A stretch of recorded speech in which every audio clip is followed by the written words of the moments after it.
Hi friends, ഇന്ന് നമുക്ക് നല്ല അസൽ ടേസ്റ്റുള്ള കല്യാണ മീൻകറി ഉണ്ടാക്കിയെടുക്കാം. ചട്ടിയിലേക്ക് വെളിച്ചെണ്ണ ഒഴിച്ച് ചൂടായി വരുമ്പോൾ അതിലേക്ക് കടുവും ഉലുവയും ഇട്ട് പൊട്ടിയതിന് ശേഷം ഇഞ്ചി, വെളുത്തുള്ളി, കറിവേപ്പില ഇട്ട് ഒന്ന് വഴറ്റിയെടുക്കാം. ഓവറായിട്ട് ഫ്രൈ ഒന്നും ആവേണ്ട, ലൈറ്റായിട്ട് നിറം മാറിയാൽ മതി. തീ ഓഫ് ചെയ്തതിന് ശേഷം അല്ലെങ്കിൽ ഏറ്റവും കുറച്ച് വെച്ചിട്ട് മഞ്ഞൾപ്പൊടിയും മുളക് പൊടിയും ചേർത്ത് പച്ചമണം മാറ്റിയെടുക്കാം.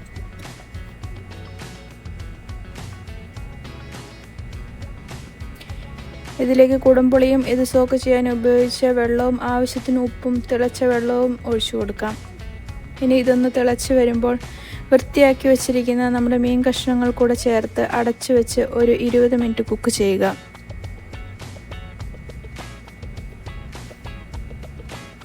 ഇത് കോട്ടയം സൈഡിൽ കല്യാണത്തിനൊക്കെ സ്പെഷ്യലായി ഉണ്ടാക്കുന്ന മീൻ കറിയാണ്.